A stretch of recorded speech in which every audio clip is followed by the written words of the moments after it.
പശ്ചിമ ബംഗാളിൽ മമതാ സർക്കാരിന്റെ ഭരണത്തിന് അന്ത്യം കുറിച്ചതിന് ശേഷം, അതായത് 15 വർഷത്തിന് ശേഷം ബി.ജെ.പി വൻ ഭൂരിപക്ഷത്തിനാണ് ബംഗാൾ പിടിച്ചെടുത്തത്. ആദ്യമായി ബംഗാളിൽ ബി.ജെ.പി താമര വിരിയിച്ചു. കൂടാതെ സുവേന്ദു അധികാരി അങ്ങനെ പശ്ചിമ ബംഗാളിൽ ആദ്യ ബി.ജെ.പിയുടെ മുഖ്യമന്ത്രിയായി.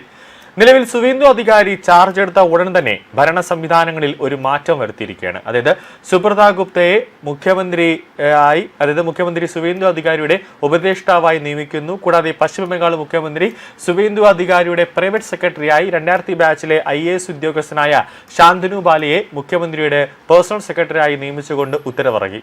ഇപ്പോൾ വരുന്ന വിവരം പ്രകാരം നാളെ പശ്ചിമ ബംഗാളിൽ സുവേന്ദു അധികാരി ഒരു മീറ്റിംഗ് വിളിച്ചിട്ടുണ്ട്. അതായത് ഉന്നത പോലീസ് ഉദ്യോഗസ്ഥരുടെ മീറ്റിംഗ് ആണ്. ഈ മീറ്റിംഗിൽ അറിയാം മമതയെ പിന്താങ്ങി നിൽക്കുന്ന ഏതൊക്കെ പോലീസുകാർക്ക് വൻ ട്രാൻസ്ഫർ ഉണ്ടാകും. അതായത് മൊത്തത്തിൽ പശ്ചിമ ബംഗാൾ പോലീസിനെ ഒന്ന് ഉടച്ചു വാർക്കുക, ഒന്ന് ശുദ്ധികലശം നടത്തുക, അതിനുള്ള ഒരു നീക്കമാണ് നാളെ സുവേന്ദു അധികാരി നടത്താൻ പോകുന്നത്. ബി.ജെ.പി സർക്കാരിന്റെ ആദ്യ മീറ്റിംഗ് ആണ് നാളെ നടക്കാൻ പോകുന്നത്. നാളെ സഭാഘട്ടിൽ നടക്കുന്ന യോഗത്തിൽ പങ്കെടുക്കാൻ മുഖ്യമന്ത്രി എല്ലാ ജില്ലകളിലുമുള്ള പോലീസ് സൂപ്രണ്ടുമാരോടും മുതിർന്ന ഉദ്യോഗസ്ഥരോടും എത്താനായിട്ട് നിർദ്ദേശം നൽകിയിട്ടുണ്ട്.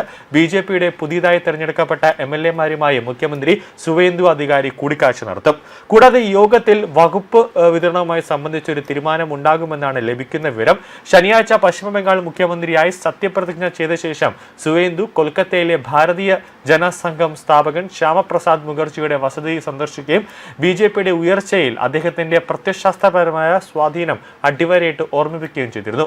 ബി.ജെ.പിയുടെ ഉയർച്ചയ്ക്കും ആത്യന്തിക വിജയത്തിനും അടിസ്ഥാനമായ പ്രത്യയശാസ്ത്രവും രാഷ്ട്രീയ അടിത്തറയും ശ്യാമപ്രസാദ് മുഖർജിയുടേതാണ്. ശ്യാമപ്രസാദ് മുഖർജി ഇല്ലായിരുന്നുവെങ്കിൽ നമ്മുടെ അവസ്ഥ ബംഗ്ലാദേശിലെ ന്യൂനപക്ഷ ഹിന്ദുക്കളുടെ അവസ്ഥയ്ക്ക് തുല്യമാകുമായിരുന്നു എന്നാണ് അധികാരി ഓർമ്മിപ്പിച്ചത്. 1947 ജൂൺ 20 പശ്ചിമ ബംഗാളിന്റെ സ്ഥാപക ദിനമായി നിശ്ചയിക്കാൻ ഞാൻ മന്ത്രിസഭയോടും നിയമസഭയോടും നിർദ്ദേശിക്കും എന്നും അധികാരി പറയുന്നുണ്ട്. 15 വർഷത്തെ തൃണമൂൽ കോൺഗ്രസ് ഭരണത്തിന് അന്ത്യം കുറിച്ചുകൊണ്ട് സംസ്ഥാനത്തെ ആദ്യത്തെ ബി.ജെ.പി മുഖ്യമന്ത്രി സത്യപ്രതിജ്ഞ ചെയ്യുകയും മുതിർന്ന ബി.ജെ.പി നേതാക്കളായ ദിലീപ് ഘോഷ്, അഗ്നിമിത്ര പോൾ, അശോക് കീർത്തി നായിക, ഖുഷിദാം തുഡു, നിസിക് പ്രമാണിക് എന്നിവരും മന്ത്രിയായി സത്യപ്രതിജ്ഞ ചെയ്ത് അധികാരമേറ്റിട്ടുണ്ട്. കൂടാതെ ചടങ്ങിന് ശേഷം കൊല്ലപ്പെട്ട ബി.ജെ.പി പ്രവർത്തകരായ ദേശാഷിക് മൊണ്ടൽ, സൗമിത്ര ഘോഷാൽ, ആനന്ദ് പോൾ എന്നിവരുടെ കുടുംബാംഗങ്ങളെ പ്രധാനമന്ത്രി നരേന്ദ്രമോദി സന്ദർശിക്കുകയും ചെയ്തിരുന്നു.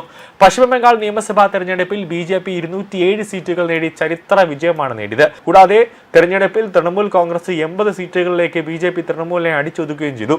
മുൻ മുഖ്യമന്ത്രി മമതാ ബാനർജിയെ ഭവാനിപൂരിൽ 16,000-ലധികം വോട്ടുകൾക്കാണ് അധികാരി പരാജയപ്പെടുത്തിയത്. നന്ദിഗ്രാം നിയമസഭാ സീറ്റ് നിലനിർത്തുകയും ചെയ്തിട്ടുണ്ടായിരുന്നു.